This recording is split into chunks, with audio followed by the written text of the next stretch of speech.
Anda masih menyaksikan Tech Conference 2021 dengan tema The Future of 5G, Global Connectivity, Cloud Computing, and Internet of Things bersama saya Alin Wiratpaja. Dan untuk sesi yang kali ini kami akan menghadirkan pembicara yang luar biasa telah bergabung bersama kami Head of Connectivity and Access Policy Facebook APAC, Tom C. Burgess. Hello Tom. Hi everyone, how are you? I'm good. Thank you very much for making the time for today's session. Thank you. It's really a great pleasure for me to speak at the CNBC Indonesia Tech Conference, and I'm excited to discuss the future of connectivity and 5G. Looking forward to your presentations. The session is yours. Thank you so much. I hope everyone who's viewing this find themselves safe and in good health. As mentioned, my name is Tom Varghese. I'm the head of connectivity and access policy for Facebook in Asia Pacific. That means that I work on our products, our programs, and partnerships to help bring more people online to a faster internet. Hopefully you'll be able to see some of the slides I have in front of me. I think what we saw in the last year is really highlighted the importance of connectivity, of being able to stay in touch with loved ones, to do our jobs online, to access reliable health and education services. But the pandemic has also increased the contrast between people, businesses, and communities that are online versus those who are underconnected and unconnected to the internet. Today, I want to talk about some of the work we're doing at Facebook Connectivity to address this digital divide. Moving to the next slide, first, we need to understand the challenges we are facing. For the last 5 years, Facebook has partnered with the Economist Intelligence Unit on developing the Inclusive Internet Index, or 3I. The index looks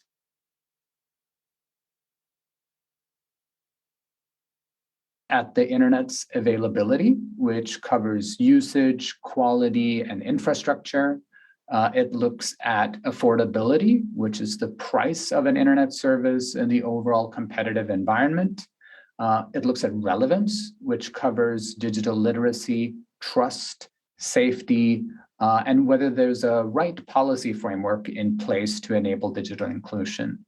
And finally, it looks at readiness of the people to actually use the internet service and whether there's a local content available that is meaningful to people. This year, the Inclusive Internet Index covers 120 countries, representing 96% of the world's population and 98% of the global GDP. So this index really takes a comprehensive view of the world.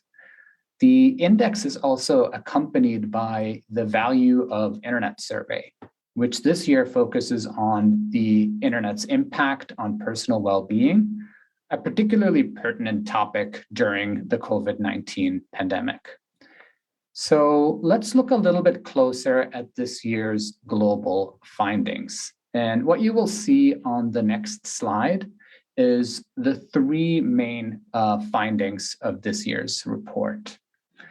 So if we move to the next slide, you will see that number one, life is moving online.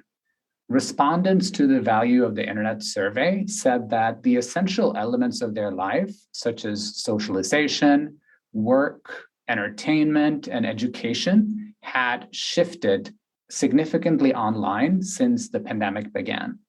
And almost 70% of people around the world believed that their increased internet usage in all aspects of life signified a new normal that will continue indefinitely in the future. Hence, our dependence on the internet is likely to remain even after the pandemic. The second big finding we're seeing is what we call the availability paradox. And that means that the regions of the world without widespread access to quality internet have become the ones most dependent on it. To take an example, people in low-income and lower middle-income countries relied on online education during the pandemic much more than those in wealthier countries. And they predicted that they will continue to use online channels for education even after the pandemic has subsided. Hence, the potential value of the internet is highest for those often underserved when it comes to the availability of the internet. The last finding we saw in the index was what we call the usage gap. The majority of countries have seen improvements in internet inclusion overall. So more and more people are getting connected, in part because of the increased availability and the continued expansion of 4G and fixed networks. We used to have a coverage gap, primarily because there was insufficient network coverage, but that has evolved in many places into a usage gap, marked by people unable or unwilling to use the internet. And the result from this year's Inclusive Internet Index underscores the importance of a holistic approach to addressing these complex and urgent issues across government, industry, and civil society. So let's look next a bit closer at Indonesia's metrics. So if we go to the next slide, we'll see that Indonesia does well on the index. It places overall ranking as number 66 out of 120 countries globally. And we see from this chart that when it comes to internet use among households in Indonesia, it's at 66%. So 2/3 of households in Indonesia uses the internet, which is well above the regional average, which is 59%. The strong performance when it comes to coverage is also reflected in this chart. You will see that 4G coverage stands at about 97.6 of the population, which is above the regional average, which is closer to 80%. And this is much thanks to the investments and ingenuity of the country's telecommunication operators and government initiatives, such as the Palapa Ring that has helped connect the archipelago. Now, that doesn't mean that everyone is connected to the internet. There are still areas of improvement, and I'll touch upon a few areas which could help address the ambitions of more digital inclusion. So if you look at the next slide, the first issue is fixed quality. When it comes to fixed upload and download speeds, the red line on the chart shows the Asia average, while the blue pillars below show Indonesia's performance, which is quite a bit below the regional average. Similarly, on the bottom left, we see the reduction in fixed latency, where Indonesia has made significant progress, but still remains somewhat behind the regional average. Moving to the next slide, if we look at mobile quality, it tells a slightly better story. Indonesia's performance on mobile upload speeds is similar to the Asia average, but remains behind on mobile download speeds. So what does all this mean? It means that there is room for improvement of quality of internet services, which is so important for bandwidth-heavy usage, such as video calls, online classes, telemedicine, and many cloud computing services. Moving to the next slide, another important factor which relates to digital inclusion is affordability. There's a global affordability target for broadband services coined as 1 for 2. 1 gigabyte of mobile broadband for 2% or less than gross national income per capita is what's considered affordable. And Indonesia currently meets this target as the country places below the dotted line on the slide. But there's still room for improvement compared to countries like Vietnam, Malaysia, and India that offers more affordable services in relation to gross national income per capita. And this is particularly important as we know that people everywhere have less disposable income available due to the economic impact of the pandemic. Moving to the next slide, we have seen from the Inclusive Internet Index that the internet has become more essential to people during the last year that there remains a usage gap where people have coverage but do not utilize the internet services. And we've seen that Indonesia has made significant improvements in digital inclusion, with service quality and affordability being key focus areas going forward. So what is Facebook's role when it comes to connectivity? If we go one slide back, connectivity is an integral part of Facebook's mission to bring people closer together. And Facebook Connectivity is a program within Facebook which has an objective to bring more people online to a faster internet. And we care about connectivity because our business fundamentally depends on good connectivity. Our products are closely tied to network operators and the mobile ecosystem. And we want to actively partner with this ecosystem to help make it thrive with strong network performance and continuous innovation. So what Facebook Connectivity does is we're executing programs in 3 areas. We are incubating new technologies, we are developing new business models, and we are creating an ecosystem of partners like mobile operators and internet service providers. And Facebook Connectivity's role is not to be a service provider, but to help these ecosystems and work with network operators, equipment manufacturers, and other partners to develop these next generation of business models, tools, and technologies that will help ultimately expand high-speed internet access. Moving to the next slide, when we talk about expanding digital connectivity and introducing 5G, it's important to remember that good connectivity for the end user is the result of a long and well-functioning internet value chain. From data centers to international links that connect the global and regional data centers to edge networks, to POPs and caches, and then a backbone and backhaul network that carries traffic to access networks, providing that connectivity to the end user. And a bottleneck anywhere in this value chain can lead to poorer coverage, lower quality of service, and a more costly end service. And that's why we're trying to take this holistic approach from Facebook with contributions through network investments, developing new connectivity technologies, and business models to expand access to broadband internet. So let me talk in a bit more detail about 3 of our initiatives. Moving to the next slide, I'll start with international links, which is subsea cables, and we can just move onwards to the next slide already. So what Facebook does is we invest in subsea cables to connect more people to the internet. We do this to support global network infrastructure, connect countries, and bring our content closer to the user.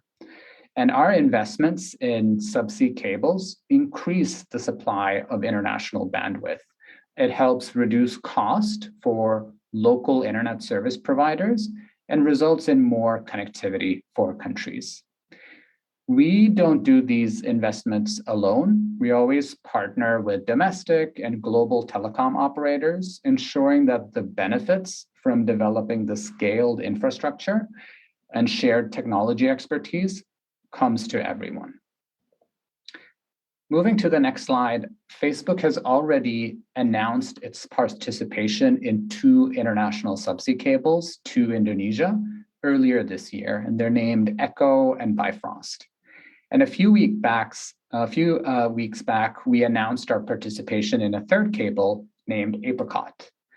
These cables will provide a direct connection between Jakarta and North America, in addition to connecting Indonesia to Singapore, Taiwan, Philippines, and Japan. And these investments present an opportunity to enhance connectivity in central and eastern Indonesian provinces.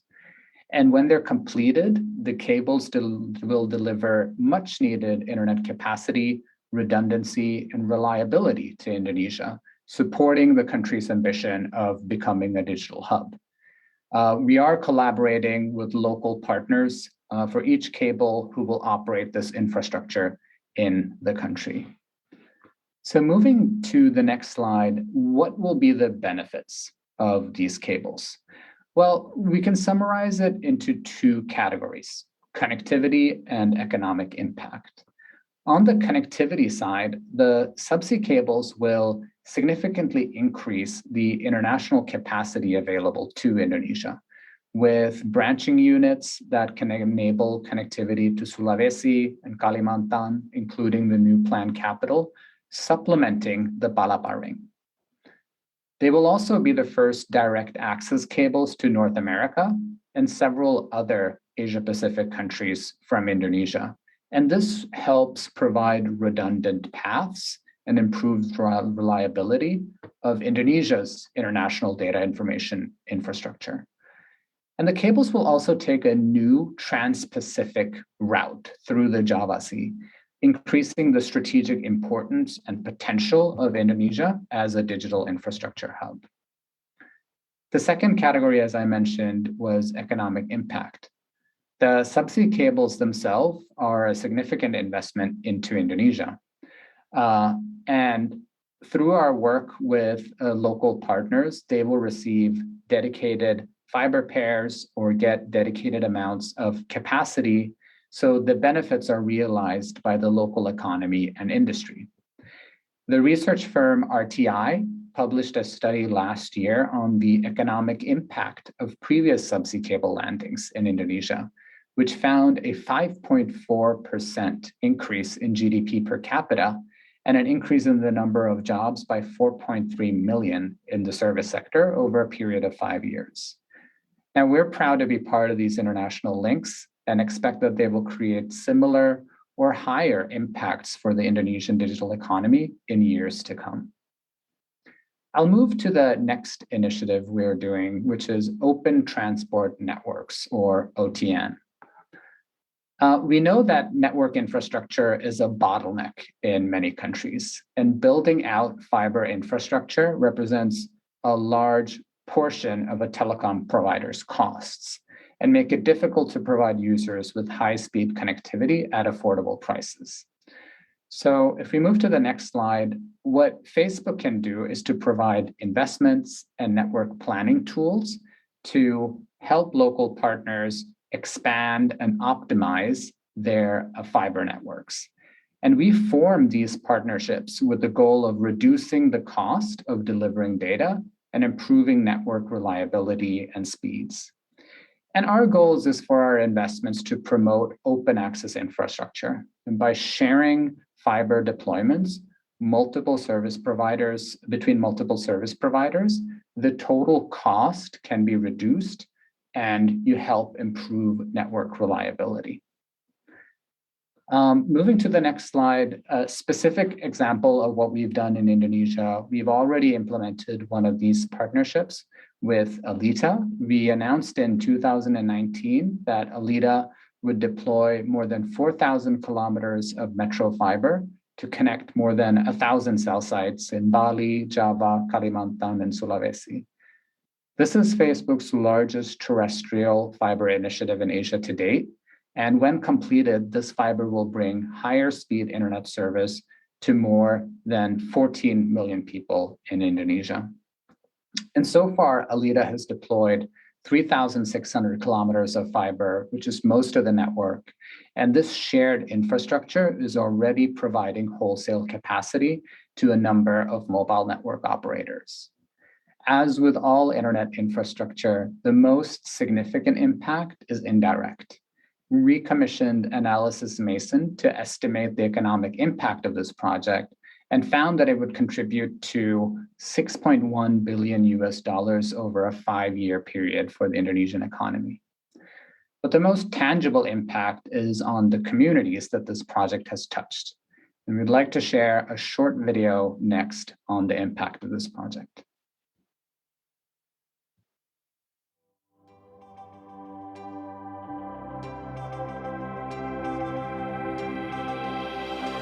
Indonesia is a country with 270 million people, one of the largest archipelago as well. And connectivity has always been an issue because not the same quality of connectivity can be provided in many parts of Indonesia.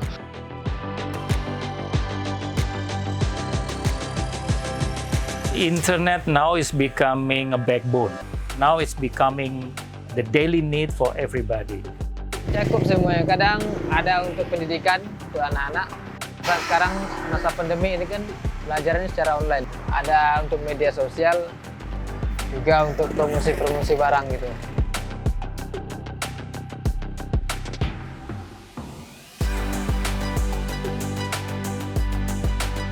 At Facebook, we are doing a host of changes. Our philosophy of working with partners is to deploy the backhaul in an open access and shared model where multiple service providers can share the same backhaul network. This is important for us to strengthen our positioning and capability to expand and improve the quality of our recent network infrastructure. Now, with unlimited bandwidth, we can serve more and more broadband user. User not only can enjoy text-based application, but also video-based streaming. Ya, semoga dengan internet yang sekarang ini, komunikasi dengan guru, dengan wali kelas, dengan sesama teman. We are trying to bring the next billion internet user, and most of that will come from Asia Pacific.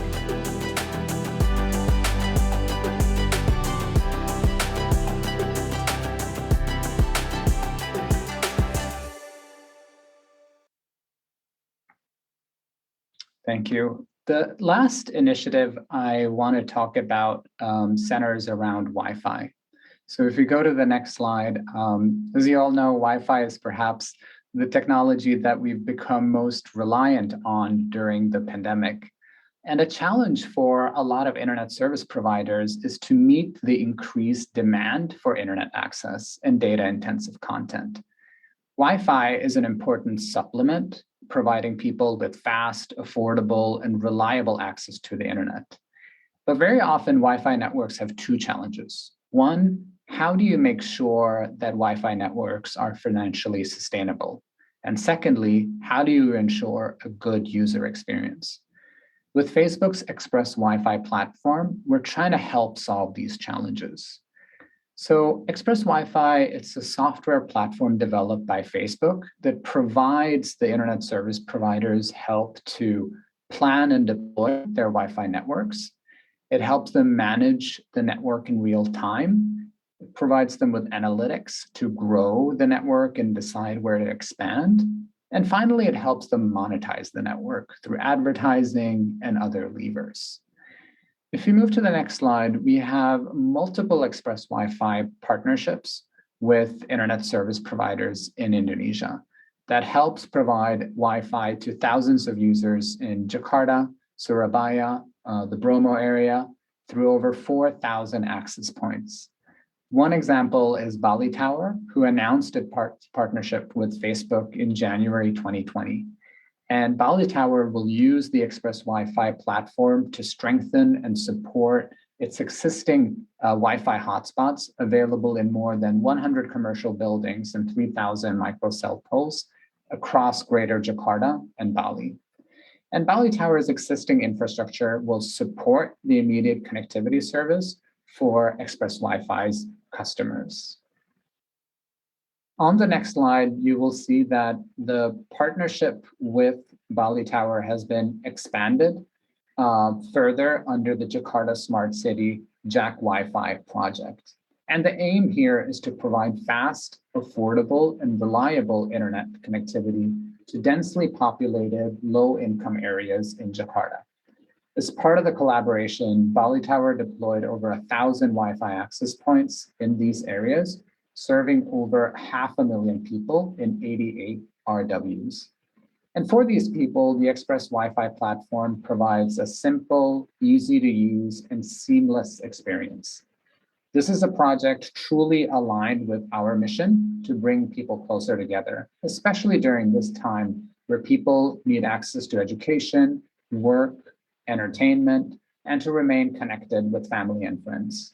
And with that, I'd like to share a final video on the impact of this project in Jakarta.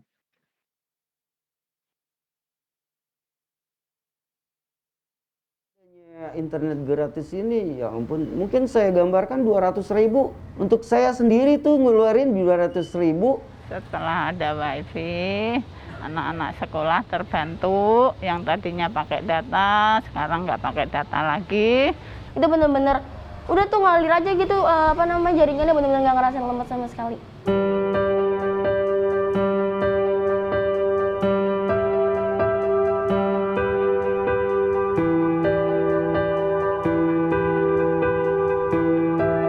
Aktivitas saya di kelurahan sebagai anggota FKDM. Sekarang ini yang dulu kita rame, saat pandemi begini ya sangat terbatas, semua aktivitas ya di rumah semua. Saat dalam pandemi kayak gini ya kita berkurang penghasilan. Karena kan customer kadang-kadang ada yang takut, jadi dia lebih baik naik Grab car ataupun GoCar. Terus kalau misalkan sesudah pandemi ini, bener-bener sulit banget sih kalau misalnya kita buat berinteraksi sama orang-orang gitu kan. Jadi terbatas gitu, terus tugas sekolah juga jadi ngerjain sendiri-sendiri karena kan nggak boleh juga berpergian ya. Ya selama COVID dagangnya agak menurun, jadi pendapatannya juga turun, Mbak.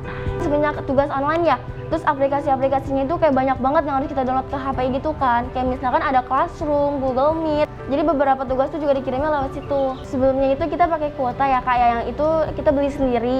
Terus semenjak pandemi ini kita ngerjain tugas online itu pakai jak wifi. Di Lokbin kan ada wifi-nya juga, di lokasi binaan pedagang UKM ini ada wifi. Nah di rumah juga nyambung lagi wifi, jadi alhamdulillah. Makanya saya tadi ditanya ada paket nggak Pak? Saya nggak punya paket, larinya ke wifi sekarang ini gratis. Sebelum pakai jak wifi itu beli kuota sendiri dan itu lumayan besar sih menurut aku yang sebagai kantong pelajar ya, 75.000 itu per bulan ya. Karena kan kalau tugas sekolah itu kan kayak menggunakan kuota itu juga nggak sedikit, apalagi kalau ada yang berupa video yang harus kita download dulu. Dan setelah ada jak wifi itu meringankan sekali. Setelah ada WiFi, anak-anak sekolah terbantu. Yang tadinya pakai data, sekarang nggak pakai data lagi. Terus saya jualan juga bisa komunikasi sama lewat internet. Ya saya sangat dibantu oleh jak wifi karena jak wifi sangat kuat dan cepat buat menerima orderannya, dan saya juga bisa dapat orderan karena jak wifi. Iya, sangat membantu itu, apalagi di pemukiman padat ini kan sangat terbatas banget lah kemampuan mereka untuk beli paket ataupun ngisi kuota internet itu. Sinyal itu kalau di dalam gang kadang-kadang susah. Jadi saya sangat membantu untuk jak wifi diperbanyak untuk wilayah DKI Jakarta. Jak wifi kalau bisa untuk seterusnya biar anak-anak sekolah bisa kebantu, saya juga dagang bisa kebantu, dan titik-titiknya biar diperbanyak lagi. Ya. Jadi biar semua itu juga ngerasain jak wifi kalau itu tuh nggak lemot, enak banget dan nggak ngeganggu kita buat belajar. Gimana tadinya mereka dirumahkan tidak bisa berbisnis keluar, akhirnya dengan adanya begini dia bisa ya dimanfaatkan untuk berjual beli online gitu kan. Harapannya seperti itu Mbak, jangan sampai terputus gratisnya ini.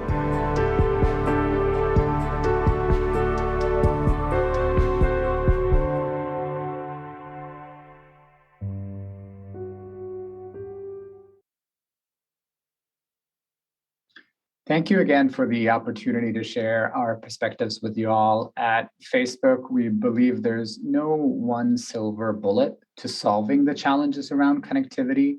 It requires working together across the industry, government, civil society, and we're ready to explore new partnership to achieve Indonesia's digital economy ambitions. Thank you and terima kasih.